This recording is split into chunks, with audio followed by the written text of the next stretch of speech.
4 महीने, बस 4 महीने, और ये 4 महीने डिसाइड करेंगे कि तुम डॉक्टर बनोगे या रिग्रेट करोगे। Hi, I'm Rani, a third year MBBS student at AIIMS Kalyani. I know you might be feeling cocktail of panic, hopelessness and confusion. Look at your current score. कितना होगा? 300? Maybe 320? And ask yourself, where exactly am I losing my marks? Now listen, you can score 650 plus even if you are scoring 300 currently. Not by the miracle but by the correct plan, which I am going to discuss today. फर्क सिर्फ एक ही चीज का होता है, वो है discipline. हर दिन उठकर ये डिसीजन लेना कि मैं आज पिछले कल से कुछ बेटर करूंगा। This can even take you all the way to the AIIMS. Now let's take it step by step. पहले लास्ट 4 मंथ की एक स्ट्रैटेजी बनाते हैं, बिकॉज बिना प्लान के action is just a dream. So the step 1 is prioritise the subject. Like high yielding subject को सबसे ज्यादा प्रायोरिटी देंगे, of course which is biology, which holds 360 marks out of all 720। तो अगर तुम 360 में से 330 प्लस भी स्कोर कर लेते हो, which is use in its own, तो मैक्सिमम बायोलॉजी में क्वेश्चंस होते हैं 90 question. And I have already made high weightage topic from respective subject. You can go and check it out. In brief, I am telling you here also which are the most important topics. Out of 90 out of syllabus भी रहा तो कितना ही questions out of syllabus दे देंगे। 30 marks लगभग ही out of syllabus रहेगा ना, maximum to maximum। सारा का सारा वरना NCERT में ही है। तो I will suggest you go through every diagrams, tables and examples from the NCERT. I like to ask direct questions from NCERT, like directly example based, or even the diagram. You might be asked to label the diagram, like some diagram might be given there and labeling was done like A, B, C. You have to tell which one is A, B and then C kind of thing can be asked. These are such things you cannot even forget in your dreams. In very quick, I am telling again which are the high weightage topic like human physiology, most important things, because you are going to be doctor, right? तो उसमें तो physiology तो चाहिए ही होगा। Genetics and evolution, cell biology, then biotechnology, plant physiology, human reproduction and ecology and environment. So after biology, chemistry is your hidden rank booster. तो guys मैं खुद बताऊं, मेरी सबसे ज्यादा मिस्टेक्स केमिस्ट्री में ही हुई थी, वो भी वो असर्शन रीजनिंग वाले क्वेश्चंस लेके। एक्चुअली मैंने केमिस्ट्री के एनसीईआरटी को उतना वैल्यू नहीं दी, इसलिए मेरा वो असर्शन रीजनिंग वाला मिस्टेक हो गया। क्योंकि आई रिमेम्बर 2022 में जब मैंने रीड दिया था तो एटलीस्ट 3-4 क्वेश्चन तो एनसीईआरटी के डायरेक्ट लाइन से आए हुए थे, वो भी केमिस्ट्री में, वो भी असर्शन रीजनिंग वाले, क्योंकि मैंने तो पढ़ा नहीं था तो मिस्टेक तो होगा ही। तो मेरा वो गलत हो गया, इसलिए I lose maximum marks in my chemistry. So that was my biggest regret, and I must tell you, never underestimate chemistry NCERT. Even the small detail can make big difference. इतना रैंकिंग डिफर कर जाता है, you never know कि तुम एक question ऐसा गलत कर दोगे केमिस्ट्री का तो तुम्हारा 4 मार्क्स तो ऐसा डिडक्ट हो जाएगा ना, -1 नेगेटिव मार्किंग भी। एक मार्क्स से रैंक का डिफरेंस बहुत ज्यादा हो जाता है। तुम जो चाह रहे हो तुम्हें वो एम्स मिल रहा होगा, पर because of just 1 little marks पूरा इधर से उधर हो जाएगा। So in last 4 months, what you can do with chemistry, I'm going to tell you. Like high weightage topic पे तो ध्यान देना ही देना है।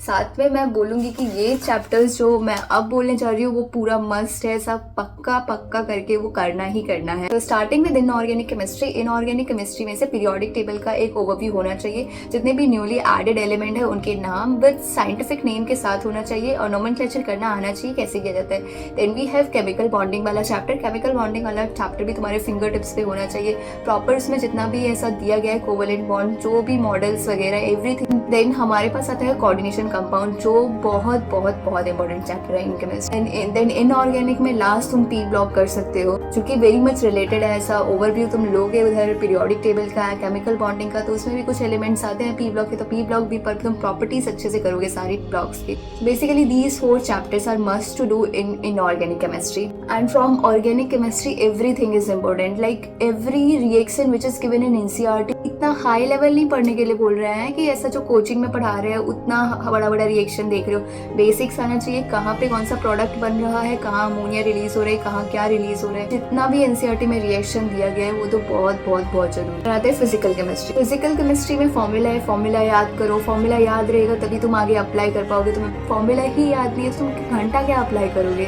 मोल कंसेप्ट बेसिक का भी बेसिक है, लाइक उसमें number of moles, molecules, atoms, ये सब फाइंड करना तो आना चाहिए। कि फॉर्मूला जो लगाते हैं मोलैरिटी व्हाटएवर, सारे फॉर्मूलेस याद करो, और मोल कंसेप्ट तो पूरा अच्छे से आना चाहिए। एटॉमिक स्ट्रक्चर, सारे मॉडल्स, एटॉमिक स्ट्रक्चर्स के फॉर्मूले, थर्मोडायनेमिक, इलेक्ट्रोकेमिस्ट्री, सो ये 5 चैप्टर है फिजिकल केमिस्ट्री में, atomic structure, mole concept, thermodynamics, electrochemistry and solution वाला चैप्टर मस्ट टू डू। एक सॉलिड स्टेट का भी आता है, तो सॉलिड स्टेट में बस फॉर्मूला ही है, तुम देख सकते हो, वो भी फॉर्मूला याद रहेगा तो यू कैन ईजिली अप्लाई।